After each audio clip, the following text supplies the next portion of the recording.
All right, so this video is basically about, I just want to recap on my pregnancy and the birth. I can't even think straight, and how things are going now. So I guess I'll just start with my pregnancy. I'm not going to go into detail. There's really nothing to tell. I got pregnant last June 5th of 2018. Today is April 14th or 15th. I'd have to look. No, 14th. Yeah, April 14th, 2019.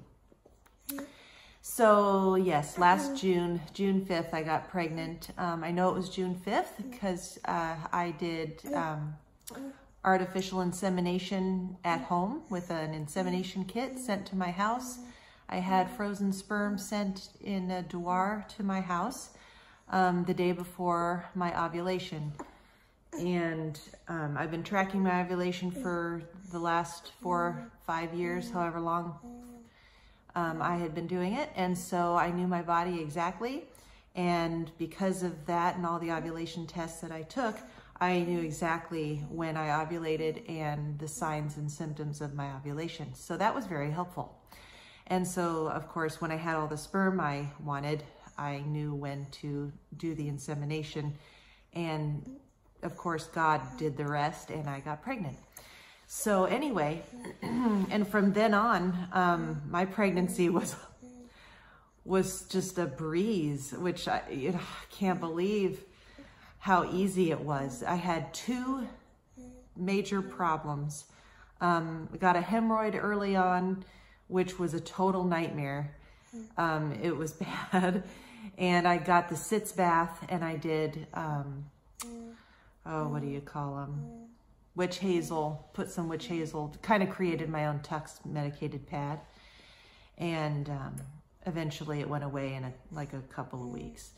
So that was horrible. And then the only other thing that I had was on Halloween night, which I am so glad I only had one group of trick-or-treaters because I was ready to call 911 because I had trapped gas. And that was the worst pain ever. I mean, I was doing everything. I walked my house for hours, just walking, trying to move it, trying to get it to go somewhere. And, you know, you can't just massage your intestines because the baby's in the way. So that was really, really painful.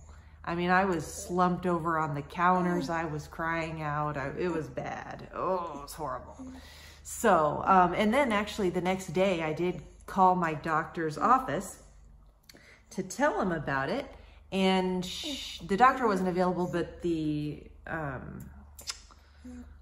what is she, nurse practitioner or something like that? She had me come in and she just did an exam just to double check me. And of course, everything was fine.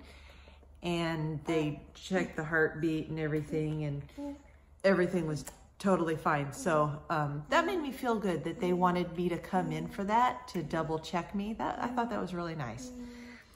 So other than those 2 things, the pregnancy was totally easy, which was, I mean, it was just, I was never sick, not one time. I think the closest I got to anything was just feeling kind of gross. And so I would get Seagram's ginger ale and have that like when I'd get home from work, and that settled my stomach. So then I just felt good again. So I never ever felt sick. I never ever felt like I was going to throw up. So I never had, you know, the typical morning sickness. But did have a couple times where I just felt gross. And so the ginger ale totally fixed that problem. And then just drinking tons of water. I quit drinking coffee. When I got pregnant, I weaned myself off of coffee in the first week. So within a week of finding out I was pregnant, I quit drinking coffee completely. And so that was good.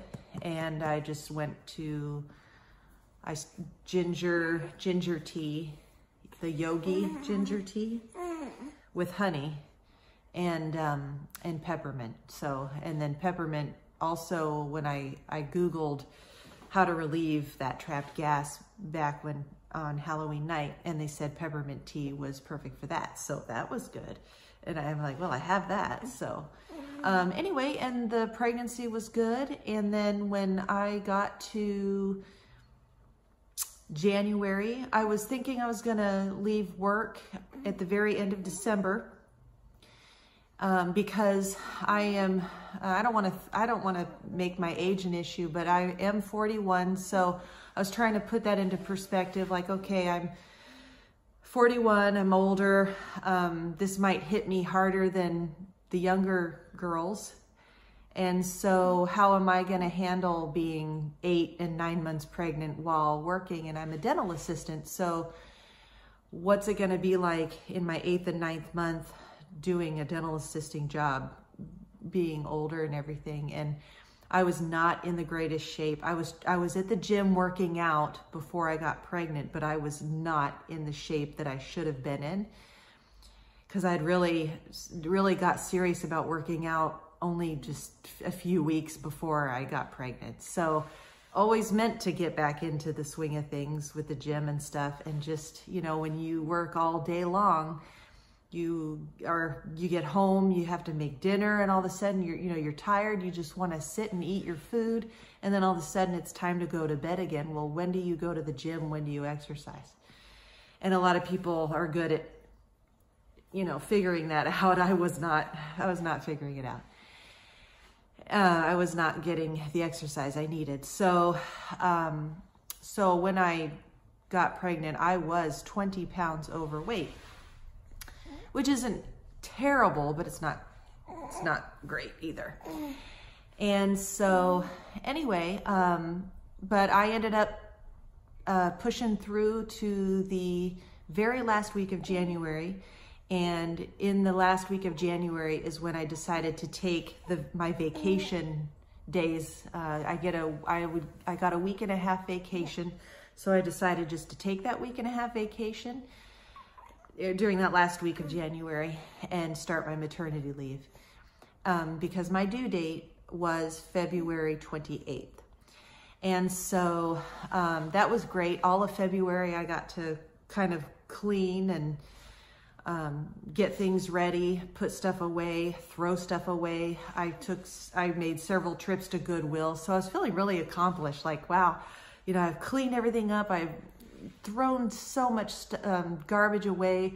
I, you know, went through all my clothes. I went through all things that I didn't need that I could give to Goodwill, you know, old books and just books and clothes and some home decor type stuff that I wasn't into anymore, and pictures and stuff.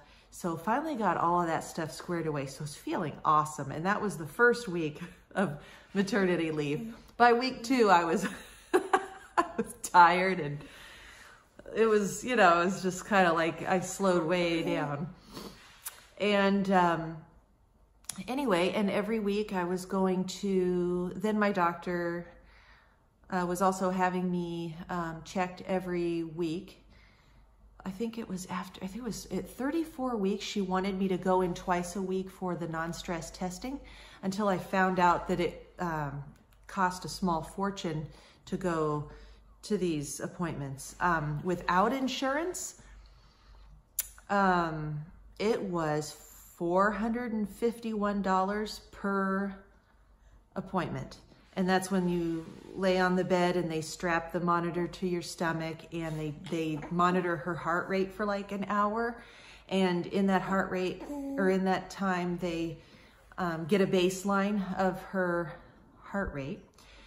And then they want her to go up 15 points above. So if she's at a 140, they want her to, at one point, go up to 155 and stay there for 15 seconds. I think that's what it was. I took a video of me being there too. I could probably put that in here somewhere. just to show what it looked like, but there's a lot of girls that have taken videos. So there's a lot of girls that have shown what that was like when they went there. So I did that, and it was $451, and I'm like, no, I'm done. And I did 2 of them at that point, and they said, well, those met my deductible. I met my deductible with those 2 appointments, and that is when I had found out how much it cost. And then she said, and now that your deductible's met, your insurance is going to pay a certain amount, and the total is $91 per session. And I'm like, forget it. I can't afford that. You know, $100 a week? No way. For 6 weeks?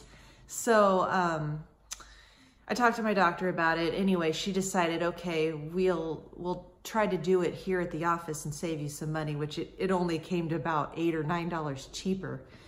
So, and I'm still waiting to get that horrific bill in the mail. So I don't know when that bill's gonna come. And anyway,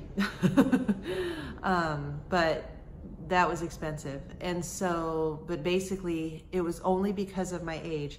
Me being 41 is the only reason that she was calling me high risk, and the only reason she was requiring these weekly tests and the non-stress tests and stuff. And I was getting an ultrasound every week too.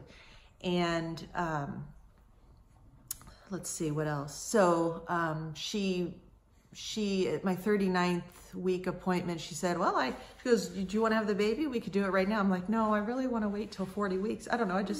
I was really stuck on my due date. I'm that kind of personality. Like, that's my due date. And so that's what I really wanted to be born. I don't know. Anyway, but not just that, but knowing that that was exactly 40 weeks, because we knew exactly when I conceived and when that first period, that day 1 of that period had started. And so that was 40 weeks exactly. And I just really wanted to give her all the time that she needed in there to develop and everything. And so, and I really wanted to go into labor naturally. I really wanted to do everything naturally. I wanted to not only go into labor naturally, but I wanted to have her naturally. And so that was my goal. And I'd ask coworkers, what's labor like? What's the pain like? And they would say, well, it's like a bad menstrual cramp. Or some people would say they had bad back pain. Just trying to envision or imagine what that kind of pain is, you know, what kind of pain can I handle? Because I do not have a high pain threshold. I do not. I'm a wimp, and I like pain medication. But yet I was like, I really wanted to do this without drugs. We get to my due date, and on February 27th is when she wanted to start an induction, which was also a little controversial in my family. Or just, you know, my sister was upset about it, called me raving or raging or whatever about, oh, don't do it. You know, they don't tell you what to do, you tell them. And then my mom called all upset, and I thought, I don't need this. I don't need this kind of stress. And I just, you know, and anyway, I had to call them and calm them down, which bothered me. But, you know, they're just worried about me and stuff. They care. So I should look at it that way. And so, but I knew by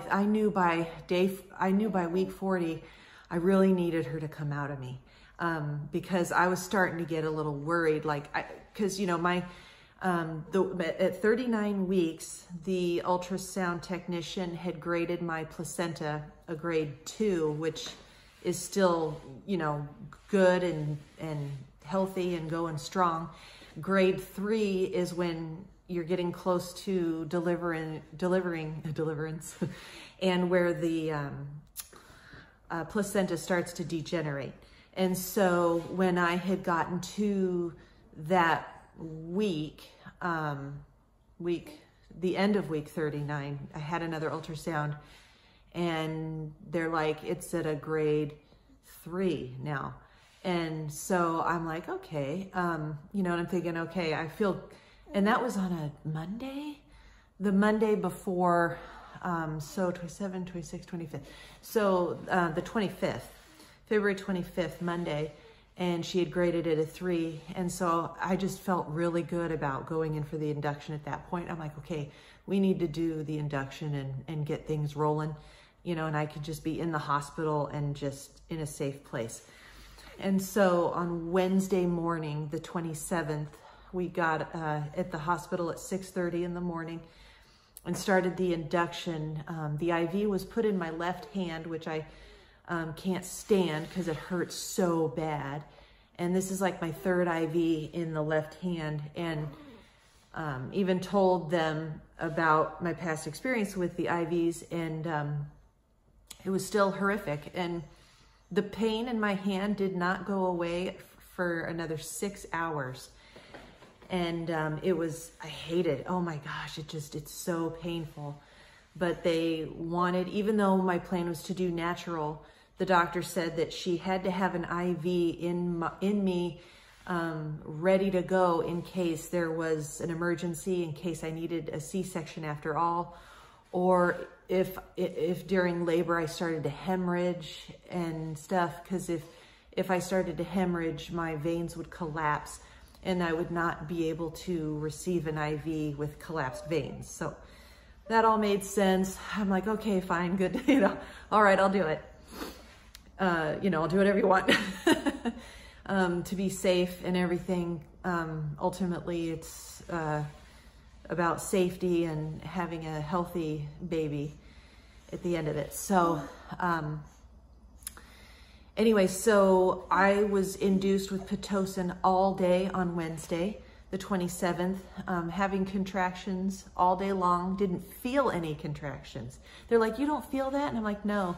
And we would watch the monitor, and you could totally see the mountain rising and falling. And so I was having consistent, regular contractions all day, but yet didn't feel any pain whatsoever. And I was not on any pain medication, of course, because, you know, but by like 4 o'clock, they're like, okay, if you're not doing anything by 4:30 or whatever, we will stop the Pitocin and you can have something to eat. So they had starved me all day long.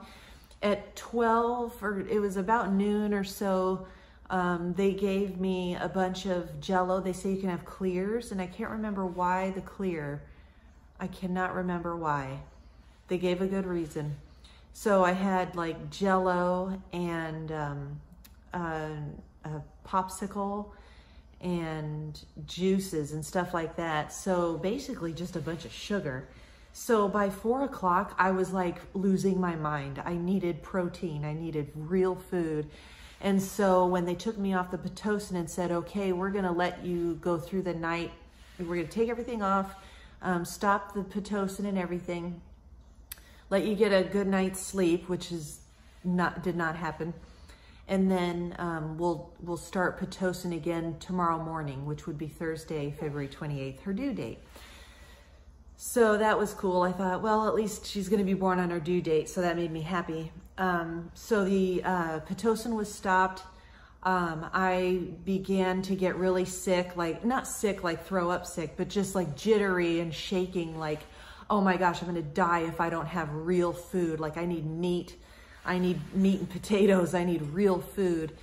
And so my husband went down to the cafe to get me some stuff. And then the nurse brought in some cheese and crackers really quick while I waited for the food. And then somebody came by with an actual food tray. So between the cheese crackers and that food, and then the salad and the other food that my husband brought me, I was just pigging out, eating like, eating like an animal, a starved animal.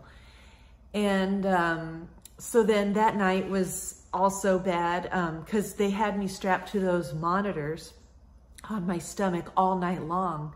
So all night long you heard the beeping and I couldn't lay on my, you can't lay on your back when you're huge like that, because it cuts off that vein in the back of your back or something, which that happened at an ultrasound, and I thought I was gonna die.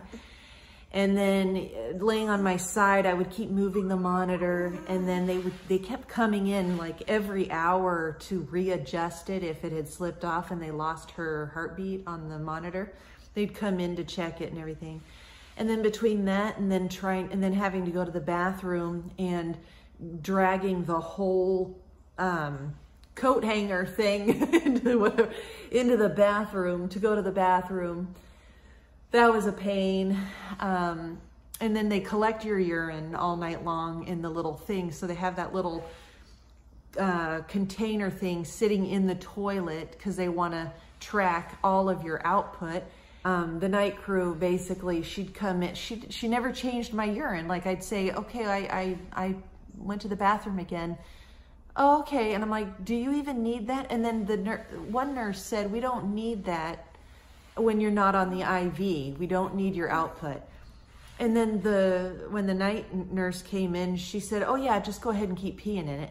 And so, and I'm thinking, but so nurses weren't, they weren't agreeing with each other as far as, you know, needing to continue to pee in that stupid thing overnight when I'm not on Pitocin. So that was annoying. But anyway, so did not get good sleep at all. Thursday morning, they hooked me back up to the Pitocin, and things get rolling, and I really start to have some serious pain and contractions. And so I'm like, okay, here we go. And it's a kind of a blur.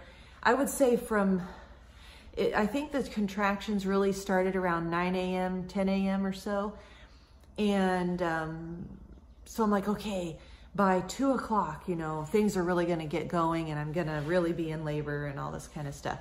And in that time frame, somewhere around there, they got really intense, and were coming every minute and a half and lasted for 30 seconds. And it was not what I thought it was gonna be. The pain was not any way I had not imagined it to be. If that makes any sense, I'm tripping on my words here. Basically, it was not like a period cramp. It felt like someone was holding my bladder in their hands and was ripping it apart. That's what it felt like. The pain was down low in that very sensitive bladder area, which now I wonder, was I feeling my, what's it called? Cervix. Was I feeling my cervix widening and thinning out? Am I feeling that? And it just feels like my bladder, because they're right next to each other, right on top, you know, right on top of my bladder there. But that's what it felt like. It didn't feel like, I did not have back pain. I did not have cramps. I did not have cramping on the top of my stomach. I didn't feel necessarily the tightening and the cramping. It just felt like someone was taking my bladder and slowly pulling it apart. That hurt like you wouldn't believe. And it was so awful. And I would stand during the contractions because it almost felt like sitting down hurt more. So I tried the ball, and then she even brought in like a weighted ball. But the ball, it felt like it put pressure on what hurt. So I didn't want to sit down on anything. I needed to stand during those contractions. And like my husband would try to massage my shoulders in between, and I really tried to breathe through them, and it just hurt so bad. And finally, I cannot remember what time it was. It was probably around 1 o'clock or so. I really don't remember. I think it was 1 or 1:30. Because I had a goal, like, okay, let's wait till 1:30 and check again. And by the way, my those dilation checks hurt so bad. When my doctor would ram her fist up there, it felt like she was ripping me apart as well. Yeah, that hurts so bad. And so every time I was checked for dilation, it was horrible. It hurt so bad. And anyway, so I think it was the nurse that checked me again. And I had only gone from like a 3 to a 4 in like the 2 hours of that excruciating pain. And when she said, okay, you're at a 4, after all the, cause at one point I thought, okay, if the contractions stay like this and don't get any worse, then I can do this. But then they actually got worse and actually hurt even more. And then when she said, you're at a 4, I burst out crying and I said, I can't do this anymore. I need the epidural. And so I just want to start crying right now because it was just so intense, because I started crying and I basically said, I can't do this without nutrients. Like, they can't starve me all day like they did yesterday, and expect me to be able to do this. So, you know, all hungry and weak and jittery, and no nutrition whatsoever, no energy, therefore, and to be in this kind of pain. And then after all that, to have only gone up 1 centimeter, I was like, no, I'm done. And it was so cool. She acted so fast. She gave me the Nubain in my, which I didn't want that either. But she gave me the Nubain to tide me over until the anesthesiologist got in there with the epidural. And when she came in, it was this pretty young Asian girl. I'm like, awesome, you know, that was pretty cool. So she came in and they put me on my hospital bed, and I didn't lay down. They had me sitting upright, which was very hard, having a watermelon in my gut. And I still had to go through several more contractions. She said, I'm going to administer the Nubain, but I have to do it at the peak of one of your contractions so that the baby doesn't get it. I don't know how that works, but that's what she did.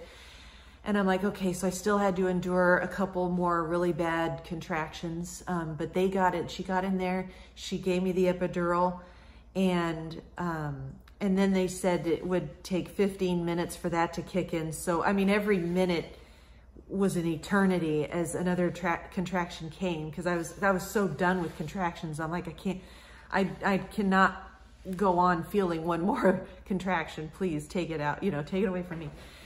Anyway, the epidural finally kicked in, and hallelujah, no more pain. It was weird having my legs and feet feel like rubber, because that's the way I always explain feeling numb, is that it feels like rubber because you can't feel it. And so, but that was fine with me. Finally, I could relax. And my water had been broken long before, and I had leaked out pretty much a lot of, you know, most of the amniotic fluid that I was going to leak out. And so, so now that I was out of pain, they were starting to just do the rotation, have me lay on one side with the peanut ball in between my knees, and then rotate me to the other side and stuff. And at one point I was scared because they were saying her heart rate was going down a little bit, because they were saying that she was laying on the umbilical cord. And so they had to rotate me a lot, and then it would get better and she'd be okay again. So I'm like, good. But I loved my nurse, because she also, the first thing she did in the morning was take IV out of my hand and put it in my right arm. She said that it's protocol to start lower and work your way up, because they don't want to start an IV in your arm and then decide it's not going to work and then go to your hand, because at that point they're not able to go to your hand. And so, which I would think just switch sides. So, but she said the IV wasn't that good, because it was also kind of folding over and it wasn't letting in enough fluid. She goes, see, look, it's dripping and hardly any's going in. There's no flow. So, so she switched it to my right arm. Oh my gosh, it was awesome. I love her. I cannot remember her name right now, but I would love to write a review. Actually, they did call and ask for my feedback, but I never was able to answer the phone.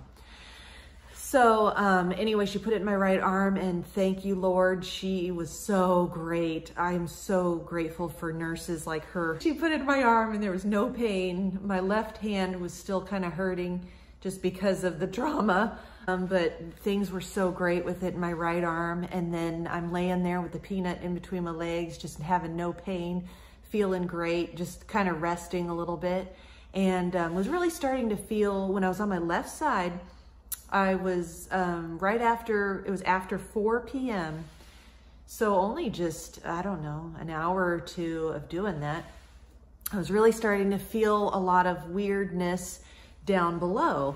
And I mentioned that, but nobody really did anything or hopped to or said anything. And I wasn't even, I was facing away from the monitor and the nurse. So I was like, is anybody out there?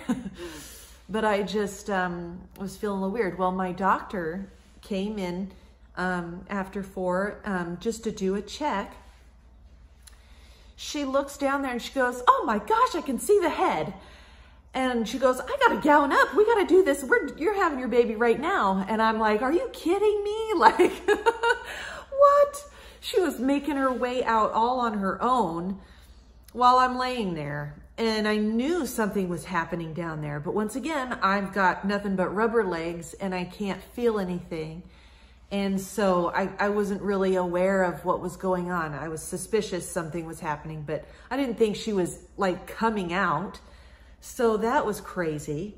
And so a lot of rushing around. All of a sudden people flooded in that I didn't want to flood in. I had mentioned before that when my sister had her baby, I swear 20 some people ran into the room and stood there. And that kind of happened. I understand they have to have their team, but like some guy came in too, and I'm a very modest, private type person, so I didn't want any men in there.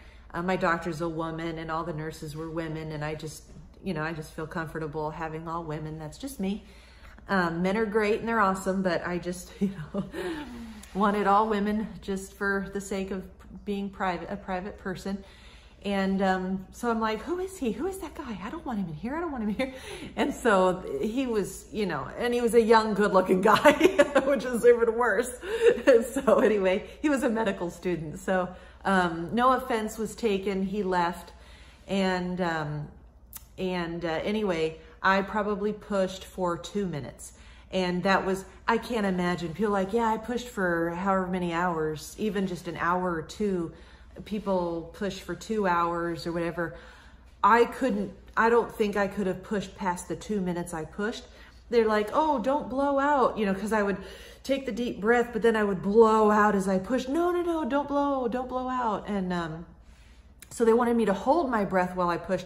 I couldn't hold my breath and push like that. I was just gasping for air, and so and they're like, go, you can do it. And I was pushing. And of course, being numb like that, I couldn't feel a thing, didn't know if I really was pushing or not. And turns out I was pushing. And so the baby finally came out. And I tore a 2nd degree, which I have to look that up. And they dried her off and put her on my chest. I wasn't crying or anything. I was shocked. I was like, what just happened? And they put her on my chest, and right away she had the face that she was crying and everything, but she was gurgling. And so I'm like, she's gurgling, like, do something. And so they had me look at her for a second, but she's gurgling, which means her lungs are not clear. So it was not like a scary emergency thing. They just took her off my chest, took her over to the warmer, did all the suctioning to clear out her her lungs and the passageway and everything.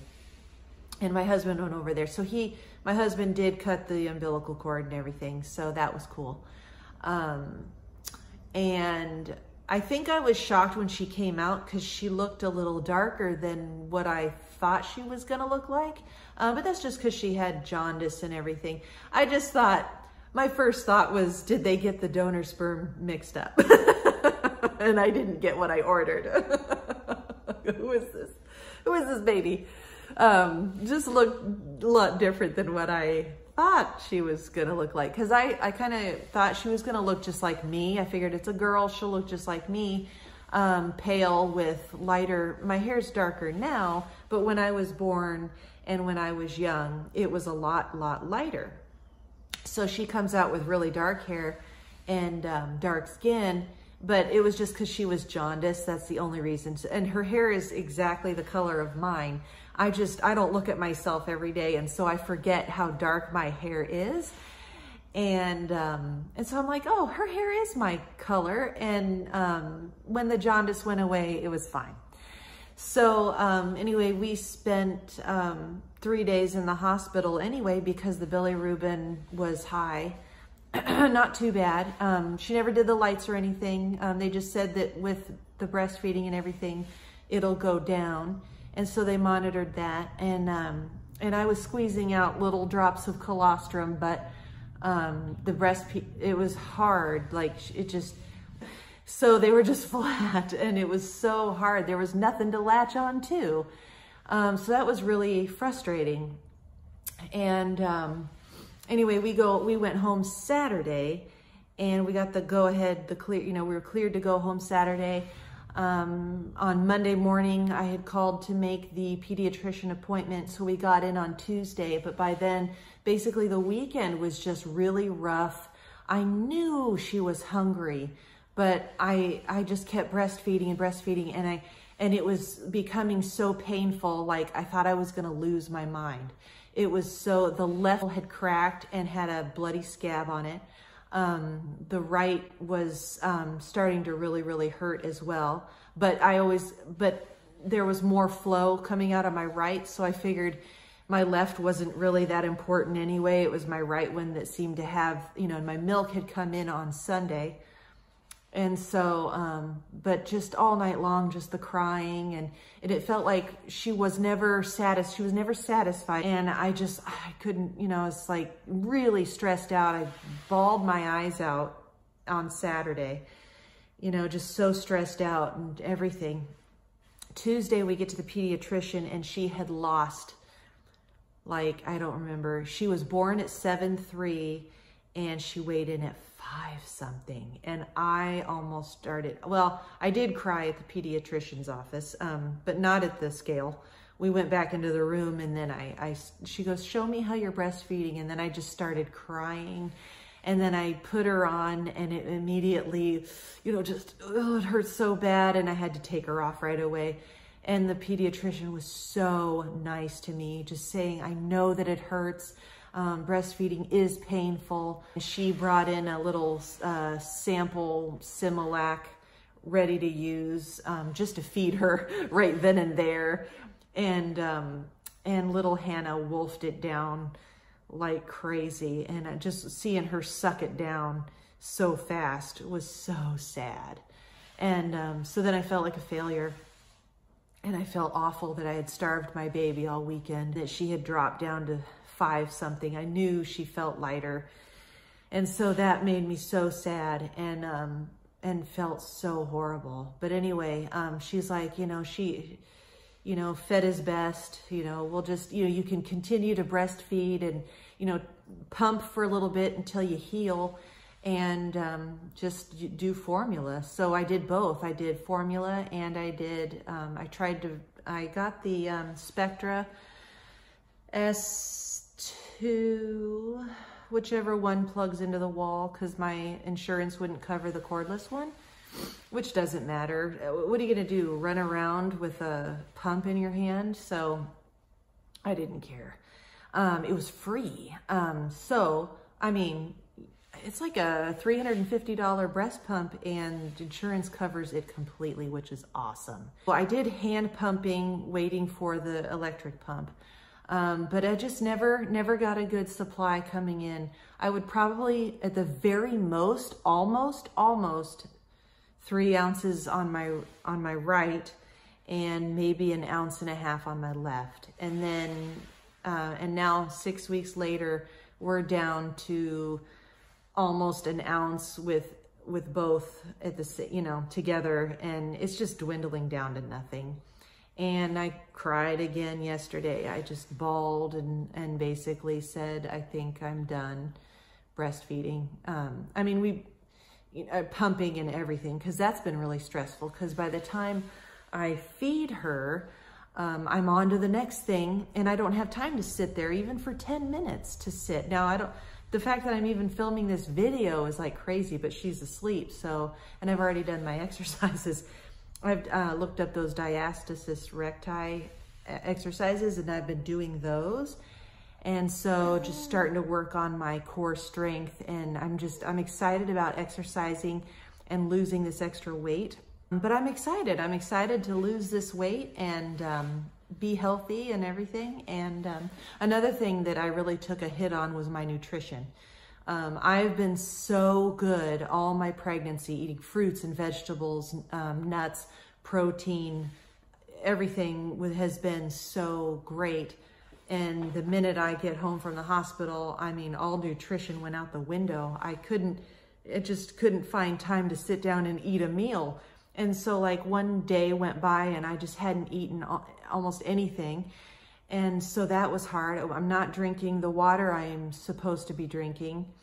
And so, because I always have a hard time ever feeling thirsty anyway.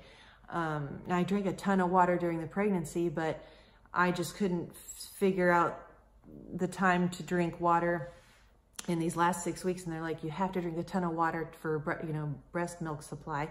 And then I looked up all the videos on increasing supply, eating a bunch of oatmeal, taking the fenugreek, and stuff like that. But it hasn't done it. And so I think yesterday I finally decided to just let myself be free of the pressure of trying to build up my milk supply, because it's just not happening. So basically she's been getting my milk 2 to 3 meals a day, 2 to 3 meals out of the 8 she has been feeding from me. And I thought, so these are like her little immune boosting protein shakes. And otherwise the bulk of her food is from Similac, which I love it. And I tried Enfamil and she just throws that right up. So Similac is the winning formula for us. And she is gaining all the weight she's supposed to be gaining. She's already starting to enter 3-month clothing at 6 weeks. She's 6.5 weeks today. And she is just cute and chubby, and she is happy, and I'm happy. So basically that's about it in a nutshell. And it's getting a little long anyway, but that's about it. If you have any questions, please let me know down below. But we're doing really good, and we will have more to share in the future. So thank you so much, and we'll talk to you soon. Bye.